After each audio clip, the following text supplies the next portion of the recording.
नहीं, वो ईवीएम छोड़ दो, हमको ईवीएम पीवीएम कुछ नहीं, हमको होना बैलेट पेपर पे वोट बस।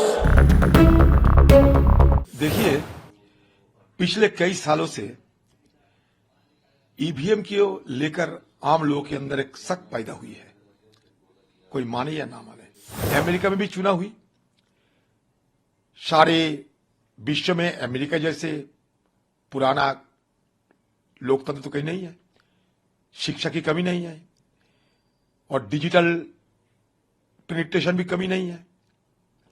तो अमेरिका में चुनाव में क्या हुई?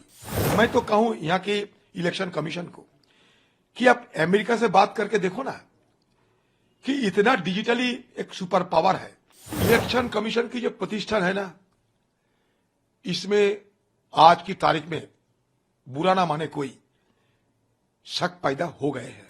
तो लोगों के अंदर एक अजीब किस्म के एक शक पैदा हो चुके हैं। तो इससे मुक्ति पाने के लिए मुझे लगता है कि इस विषय पे खुलेआम चर्चा करना चाहिए। देखिए, पिछले कई सालों से ईवीएम को लेकर आम लोगों के अंदर एक शक पैदा हुई है, कोई माने या ना माने।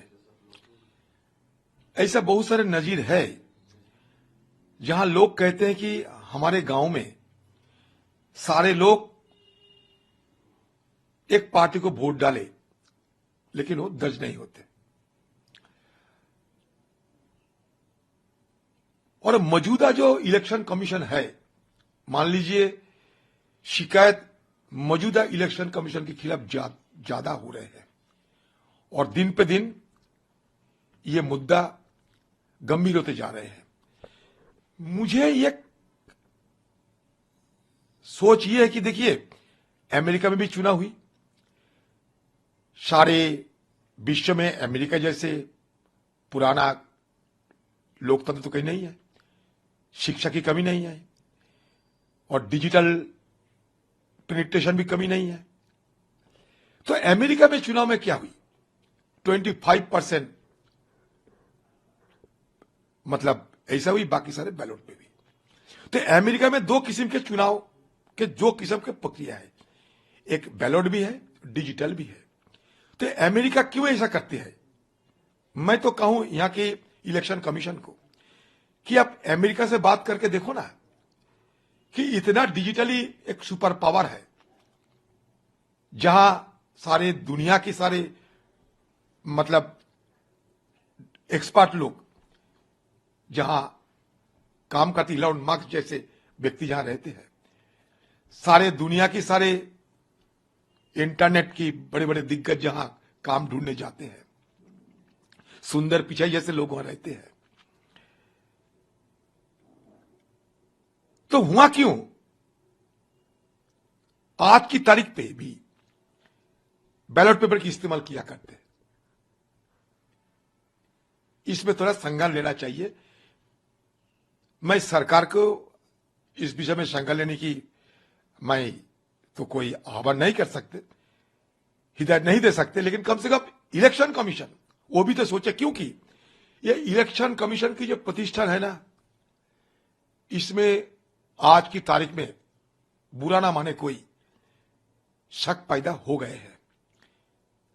एक इलेक्टोरल एनोमलीज जो होते हैं, मान लीजिए जहां टोटल वोट एक संख्या की है, वोट डाला जाता है ज्यादा, वोट मशीन पे एक संख्या आते हैं, नतीजे में दूसरे संख्या आते हैं, तो लोगों के अंदर एक अजीब किस्म के एक शक पैदा हो चुके हैं। तो इससे मुक्ति पाने के लिए मुझे लगता है कि इस विषय पे खुलेआम चर्चा करना चाहिए। कांग्रेस कहे थी, इसका मतलब यह नहीं कि सिर्फ कांग्रेस का ही शिकायत है। कांग्रेस देश की मान लीजिए सबसे पुराना एक पार्टी है जो सबसे पहले जितने अच्छे सोच विचार करने में माहिर माना जाता। तो कांग्रेस पार्टी इसलिए नहीं कहते कि सिर्फ कांग्रेस पार्टी के लिए ही ये सही होगी। कांग्रेस इसलिए कहते हैं कि इलेक्शन कमीशन जैसा जो इंस्टीट्यूशन, जो प्रतिष्ठान है, इस पे कोई धब्बा ना लगे, इसकी निरपेक्षता आज सवाल में घिरे हुए है। इलेक्शन कमीशन की निरपेक्षता आज सवाल में घिरे हुए है। इसके लिए मैं चाहता हूं तो ये सोच विचार सही ढंग से इलेक्शन कमीशन को करना चाहिए। हमसे जुड़े रहने के लिए हमारे YouTube चैनल को सब्सक्राइब करें और नई वीडियो की नोटिफिकेशन के लिए बेल आइकॉन को दबाएं।